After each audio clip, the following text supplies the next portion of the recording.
Welcome to Wellspring on the Air. I'm Judith Lemus, a therapist at Wellspring and the host of today's show about life coaching versus counseling.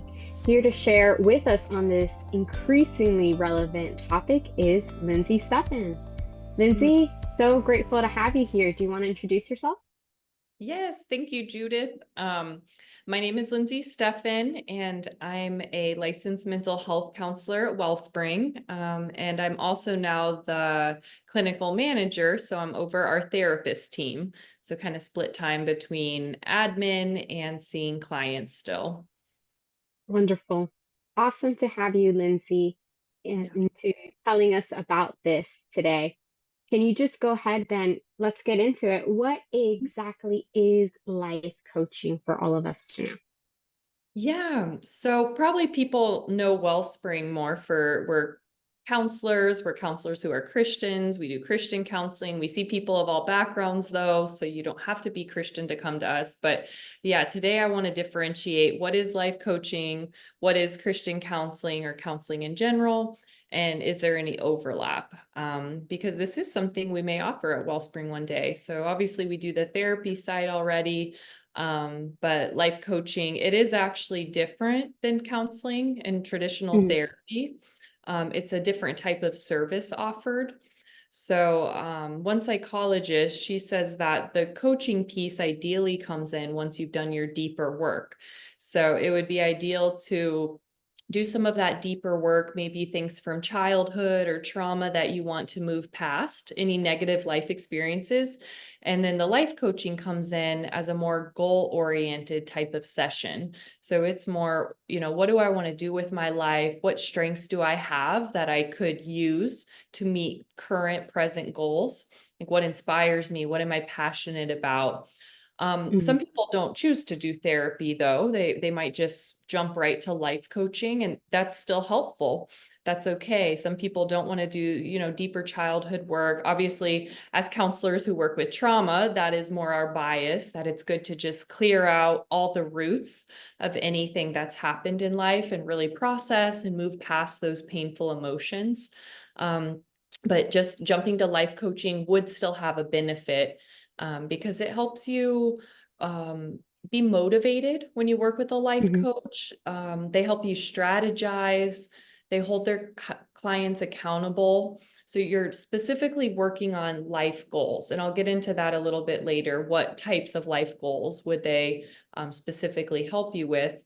But they're kind of like a personal trainer. So they're keeping you accountable, motivating you, that cheerleader, helping you get to the specific goals you've set. mhm. Um, so yeah, that's kind of where life coaching starts to land. So just again, differentiating, it's not therapy, but sometimes what we do in therapy involves some life coaching. So therapy can be on past issues, but it can also very much be just solution focused or present focused. Okay. People come and say, hey, I don't want to talk about my childhood, but I want to work on my public speaking anxiety that I have now. We say, sure, whatever your goals are, that's what we're going to work on. So that would look more like somewhat of coaching sessions, perhaps, if you came for more solution focused therapy. But then therapy, you need obviously different skills and education, which I'll get to in a little bit as well. Okay. Yeah. And still some people would think, well, this is something that I might be getting in a counseling session. So what are maybe some of the different approaches that could be used in life coaching instead of counseling? Yeah. So again, both maybe a similarity first is that therapy and life coaching, they're both going to provide a hopefully safe space for clients to discuss any fears they have, Mm, problems, aspirations, relationships. And life coaching might incorporate some cognitive behavior therapy. So it's a mm, really well-known technique in or form of therapy where you focus on the relationship between your thoughts, how that affects your feelings, and then how that affects your behaviors. So, a lot of life coaches use that framework from a more therapeutic model to help clients when they have a thought pattern, a negative thought pattern that's not helpful to meeting goals. So, obviously, if I have a thought like, I'm going to fail, I'm a failure, that's going to impede me from going forward. I won't be confident. I won't have the self-esteem to really think, hey, I'm going for this, I can do it. Yeah. Again, we as trauma counselors would see I'm a failure. That negative thought is often rooted in past earlier experiences from Hmm. family, schooling, bullying. So we would probably want to go and do that deeper work. And then the life coach, once that trauma is resolved, then doing more of the present focused work. But again, life coaches, they can't go back and heal more of the past stuff, the trauma. They don't have those skills, but they can help with the present. So even if someone decided, no, I'm not going to do that work again, the older childhood work, they can still start to work with CBT, that cognitive behavior therapy, and try to learn how to reframe thought patterns in the here and now. So there's still a benefit there that if they can take that I'm a failure and start to work with it, look for evidence of times now in the present where they're not a failure, there still could be some level of healing for sure. And then Hmm. starting to, meet those goals and see Hmm. results from what they're working on. It sounds like for life coaching, it's very present focused, meeting more immediate goals, maybe. So, what are some areas you mentioned that there would be different areas that life coaching is maybe more focused on? What are some of those areas somebody can expect to work on in life coaching? Yeah. So there's definitely a long list. I'll just give a few examples, maybe about 10 or so. But life coaches can work on really any present type of life goal you have. So a Mm-hmm. very common one is career. When people want to develop in their career presently or even change careers and they're looking for where are my strengths? What am I good at? What am I not good at? What would be something that really uses my passions and gives me an income and a living that I need. So a lot of career focused life coaching is popular now. Also health. So having a healthier physical life, eating habits, losing weight. Of course, there are places here where maybe a personal trainer does come into play or a nutritionist, but the life coach is kind of that consistent accountability and cheerleader pushing them, hey, did you get to the gym? Did you get to your nutritionist appointment? So it Hmm. doesn't mean other services won't be employed, but that person is kind of your weekly accountability and motivator. Also, a relationships, that's a popular one. People want to build better relationships, and so they want to learn skills. A lot of life coaching would be more skills based instead of, again, that deeper psychological, emotional work. So Hmm. learning how do you communicate? What are just some normal communication skills that sometimes we don't learn because we didn't grow up in a house with healthy communication. So we get to adulthood and we can feel like we're floundering because we're like, man, everyone else here, in this world seems to be functioning more normally with this, but I don't know how to communicate without getting really heated or yelling or shutting down. So that's a common topic. Hmm. Stress management, that's a big one. We know that people are very fast paced and jobs demand a lot, family demands a lot. So just managing and reducing stress, overcoming limiting beliefs or obstacles. So this would play back into the CBT. If you have those negative beliefs about yourself that you'd like to overcome because it's impeding all these other areas of your life, that goes hand in hand with improving confidence, improving a sense of self-esteem, self-worth, becoming a better parent. A lot of people will want to seek out how can I be, better with parenting. Maybe I didn't have parents who had a lot of parenting skills, and so I want to just learn some basic parenting skills, like how do you discipline appropriately? How do you help redirect your children? I just don't know those skills. And a few more, finding ways to manage your money better. That's a huge one that's popular. People really want Hmm. guidance with financial planning. How can I meet my financial goals? Eventually buy a house, or I want to pay cash for a car, but they just don't have the skills or the accountability. A lot of people don't, we make Hmm. budgets and then we don't follow them, kind of like Yeah. resolution, right? For losing weight, but then we don't stick to it. So a life coach is that extra accountability, always like, hey, did you do this? How's this going? It's not working. Okay, let's re-strategize. What could we do? Yeah, and all of the things that you mentioned sound like things that most people, if not one, and if not a few of these, at least one of these have struggled with.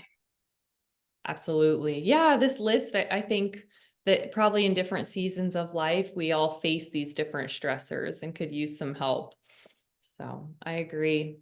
Another couple before we move on is just handling and getting through a grieving process.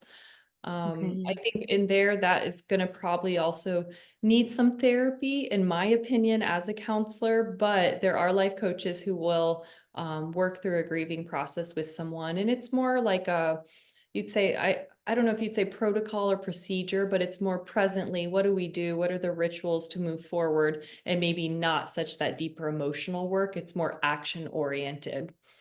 Hmm. Um, some people want to develop their spiritual side, so they want that person walking with them as they explore, who am I spiritually, or I'd like to deepen my spiritual practice. Yeah, and just overall productivity. I see that people are like, oh, I'm lazy, I'm wasting time on social media, all these kind of negative thoughts. So people want to learn how to be productive and get actually some momentum in their life goals and starting to achieve those. There's a lot of people who do the leadership skills training or the life coaching to learn, how can I be a better leader? How can I Mm. lead well at work or in my home? And then again, mentioning work, people want to perform better at work. So how could I be a better employee, manager, boss? People want to feel more competent in the roles that they play in their lives. Sounds like people are looking to just improve in different areas of their lives. Yeah. Yeah, absolutely. I think it's great. Isn't that, I mean, life, we should always be growing and changing and improving. So I think when people want to see a life coach or a therapist for, again, different reasons, it really is a desire to change and grow. And it's an investment in yourself. You're taking time and money, possibly every week, to go ahead and say, hey, I'm gonna invest in myself. I want to grow in this area. I'm making an actual action plan with someone and we're going to stick to it. Because if you meet, like with anyone who's come to Wellspring for counseling, you usually come for typically an hour, sometimes 90 minutes a week. You can come for individual, couples, family work, and you pay whatever the set rate is. There's a set Hmm. hourly rate depending on your clinician's licensing. And so in the same way, you would do that with a life coach. One difference that a big difference, honestly, is that life coaches, they don't have an ethics code. So they don't have a Mm. licensing board like we do as therapists. So we have to honor HIPAA and keep privacy of our clients and their Hmm. documentation, all of that. So I would never meet with a client in public. I would only meet in our private office locations. But a life coach, they may meet at a park or Starbucks, any public place, and then they set those goals and monitor the progress and identify obstacles. um, but for a life coach, they have some more freedom there, which again, you want to be careful with that, because if you don't have a Sure. licensing board or that accountability yourself as a practicing service provider, you could get into trouble. So we're very Hmm. careful, right, with our ethics board. We keep up all our continuing ed that we need. So that's a big difference. But again, I think there just has to be wisdom in who you would choose as a life coach, where you would go. Maybe you would choose one Absolutely. who's credentialed, even though it's not required at this time. There's more room for flexibility, but also room for lack of security, maybe. So, Yeah, exactly. That's a good way to put it. Yeah. So mhm. just wisdom in choosing someone, as always, as we always use wisdom, choosing anyone we're going to see for a service. So, what are some of the benefits that we might expect to come from having gotten life coaching? What can we see from that? Yeah. So life coaching, the reason even as Wellspring, we're exploring this as a possible service to provide is because people are wanting this. And there's a lot of positive feedback in the statistics for life coaching. So at this point, it is in demand. It's $1 billion industry. And every month, there's thousands of online searches looking for a life coach. So people are wanting to improve, they are wanting to meet Mhm. goals and see success in their life. So that's something, even though different than counseling in some ways, it would be amazing if we could help people who that's the type of service they're looking for. So some major benefits are increasing self-confidence. 80% of people who worked with a life coach, they said their self-confidence did increase. Great. 70% of those who received coaching, they saw an improvement in their work performance, their relationships, and communication. So right there, that stat shows you three important areas of life that all improved from Hmm. doing those sessions.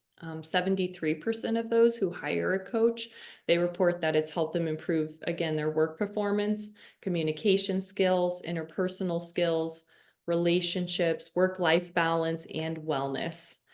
So we're seeing a lot of positive stats there. And then these two really stood out to me that I'm going to share now. Hmm. 99% of coaching clients, they're satisfied or very satisfied with their experience. So that is really great to see. Okay, they must be getting results from this. They're satisfied or very satisfied, almost 100% of these clients. And then Hmm. one-on-one coaching, it's been shown to improve psychological well-being and help ease excessive prolonged stress, as well as low resilience and poor satisfaction with life. So I think part of this goes into our attachment model as counselors, that anytime you have a healthy relationship, someone who validates you, encourages you, is there for you, just a supportive person, that immediately is going to enrich and improve your life. And so some Yeah. people, maybe they don't have that, right? They don't have necessarily a friend or family to really push them in this area. So honestly, we hire someone if we financially Hmm. can do that. We say, hey, my mom, she loves me, but she really doesn't know how to help me in this area. Or my best friend, this is just not how her mind works. She'll never push me, and I need that. So then life coaching would be a great option for that person who just needs a very positive motivation. We're not shaming or judging, but they need that little push to move forward. It's great to see how effective it can be and just all the positive reports from it. But having looked at life coaching, then let's look at the other side of what is mental health counseling and get into, well, if there's so many good effects from life coaching, why maybe mental health counseling? What do we do there? What can we get from that? That's a great question. Yeah. And again, Judith and I both are mental health counselors. So we're trying to present very fairly, and we're open to life coaching too. So they're just very different services, like I said Hmm. initially. But I do love the depth that mental health counseling brings to healing. I will probably always be biased towards that. And my model would be ideally to do the deeper work with a therapist, a licensed therapist, and then to do the present goal setting with that therapist or with a life coach. Hmm. And some therapists, if they also are a life coach, they can transition into that. That's a very seamless transition, whereas a life coach could not transition into therapy because they don't have the license, the master's degree, all of really the credentialing and work that we do to stay excellent counselors. Um, so with therapy, what you would expect is to come and really identify what particular life experiences bother you.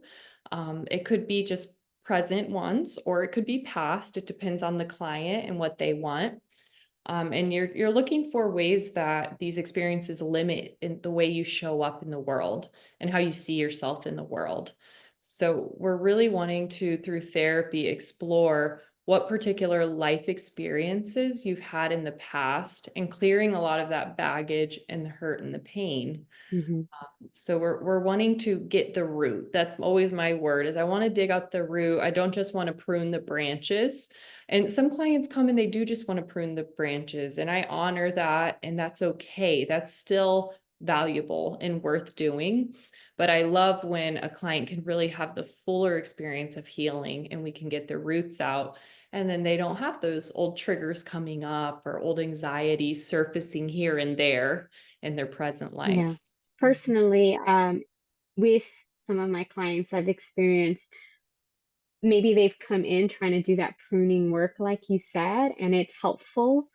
But sometimes we get really stuck until we do go back and do some of that root work, and then it becomes easier and just to tell themselves the positive things, to do the improvement that they weren't able to do before. So yes, they can do that on its own, but it's usually deeper. It's usually more in a fulfilling, more complete way that improvement comes after having done that deeper work. 100%. Yeah, we call it top down, like kind of mind down to body versus Hmm. bottom up, which is body to mind. And so more of the life coaching would be top down, more of the CBT working with the mind, changing the thoughts to then change your body feelings. But we see that with bottom up approach, working with the body, the triggers, the somatic symptoms, and then that allowing your mind to be more free. That is more of our therapist approach at Wellspring, at least. Other therapists, they love just the CBT, working with the mind more than the body. But we see that we're again biased on that, but it's because we see that that's the most effective way to work for our clients, at least, even though we respect other ways therapists work, and we know that great benefit can come from different ways of operating as a therapist. Hmm. I even have to consider for people who have needs that maybe go beyond just trying to change life habits or the way that they approach things, people who maybe have like genetic issues where people might be dealing with depression genetically, where it's not just about, oh, I need a motivator, someone to push me like that, but maybe someone to identify, hey, maybe I need to talk to a psychiatrist, maybe I need to consider other reasons. And so somebody would have to, just somebody who is trained to notice those things and help in that aspect would be just a benefit that comes from seeing a mental health counselor. We can consider some of the other pieces for why things are not working out. I'm so glad you brought up that point because that's super important. Yeah, not everything is trauma based or attachment based. But yeah, there's just genetic things where genetically the family, you see this kind of threat of social anxiety or depression, or even things like bipolar, schizophrenia, different Hmm. personality disorders. So yeah, just learning how do I live a full, happy life even with this diagnosis present. And that would be definitely a therapy issue, not life coaching, because life coaches, they wouldn't be trained to help with Hmm. that. But a therapist would, and just teaching coping skills, pulling in a treatment team, psychiatrist, nutritionist for an eating disorder. Yeah, so you're right on with that is it's more of, the mental health disorders and mental illness, whether they're more genetically based or trauma based or both perhaps, um, Hmm. and just seeing how do we cope with this as even a long-term diagnosis that doesn't go away. And then on top of that, you can bring in some of the life coaching style once we're in a stable place. Okay, and now what do you want for your career? Your bipolar diagnosis is stable. We would call it career counseling, or in life coaching it would be like career coaching. Hmm. Yeah. So like I said, I do really see that being a counselor, it does involve being a life coach. And then the life coach, they do go to a certain limit. And again, that's okay. It's like I'm, not gonna be a brain surgeon. I'm gonna be a counselor. And so, we Hmm. all stay in our lane in a sense, but there are overlaps to these both being helping field work and offering a service to help someone move forward in life, whatever that looks like. I will say too that therapists, they're licensed and they can diagnose and treat a mental health Hmm. condition. You do, like I said, need a master's degree. If you're a psychologist, you need a doctorate. And again, being a life coach doesn't require specific education or credentialing.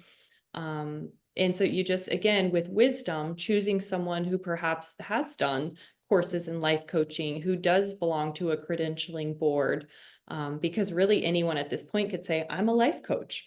And that would be scary because you're just getting someone who maybe has no training. So really, if you are Hmm. looking to do life coaching or counseling for that matter, you want to look at the licensing, credentialing, and make sure they are accountable to a board or a higher like state licensing board. That's very important. And no shame for anybody who feels like, hey, life coaching is good, but maybe I need deeper work. It's just like you said, having the wisdom to realize, like, hey, what do I need and what's the best way I can meet those needs? Hmm. 100%. Yeah, different services at different times. Sometimes you need surgery and sometimes you just need physical therapy or, there's Hmm. so many different services we might need. And so it's kind of just figuring out what best suits where you're at in this time of your life. And maybe at one time of life you use a counselor and another time you use a life coach. And that's just okay. That's great, using any of the resources available to you. So, just considering them as Christian counselors, as people who acknowledge our God, how does life coaching or counseling tie in with our Christian worldview? Yeah. Well, I did think of the parable of the talents from Matthew 25. So the master, he gave the three different employees different amounts of talents, which is like money back Hmm. then. And so, you know, two of them, they multiplied the talents. They invested them, and the third one, he just buried it in the ground because he was scared to lose it. And the boss, he did not find favor in his eyes. He said, "Hey, you were not a good steward of what I gave you." And these two, I gave them different amounts, but they both doubled it. So I don't even mind that the second one had less to give because he doubled what he was given.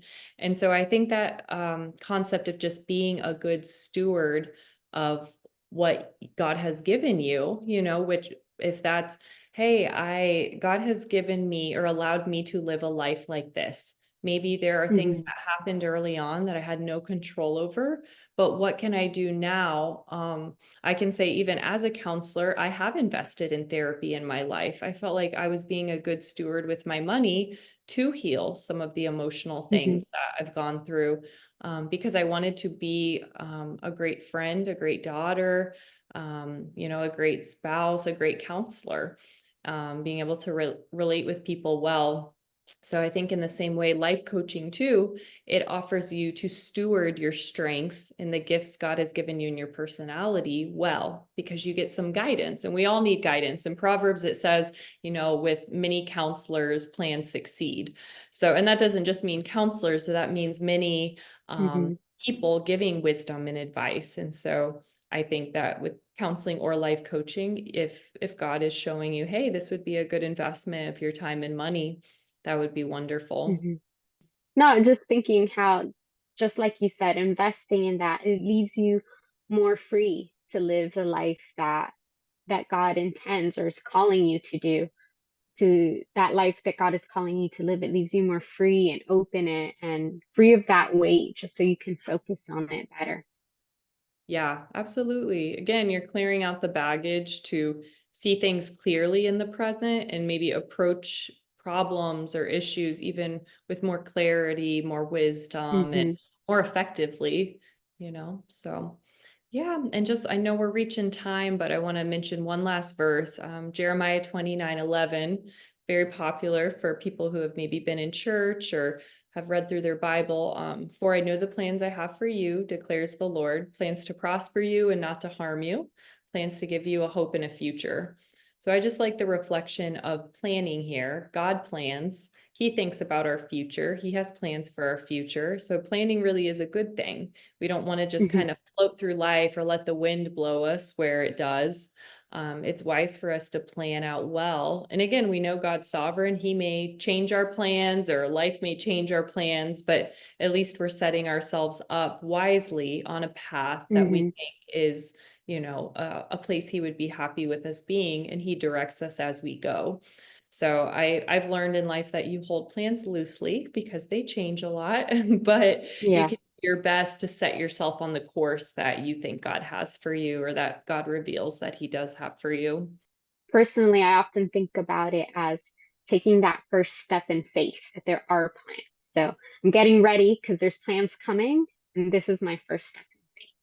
Just being Absolutely. ready for Yeah, and you don't have control over the whole path and all the steps, them. but Mhm. hey, this is the next step I'm supposed to take. So that's comforting as Christians. All right. Thank you so much, Lindsay. Like you said, it's time to close out our show. We've learned so much about the differences between life coaching and counseling, the benefits of each, and where one might help over the other. So we hope that all of you've learned more on how life coaching and counseling can be a benefit in your life. Thank you for joining our show today. Again, if you joined this program midstream, you can find the show and others on podcasts at Wellspring on the Air or on our blog on wellspringmiami.org. The title of today's show, again, was Life Coaching versus Counseling. Encourage us and let us know you're listening by sending comments or questions to ontheair@wellspringmiami.org. It's time to wrap up. This is Judith Lemus with Wellspring on the Air, because hearts and minds matter.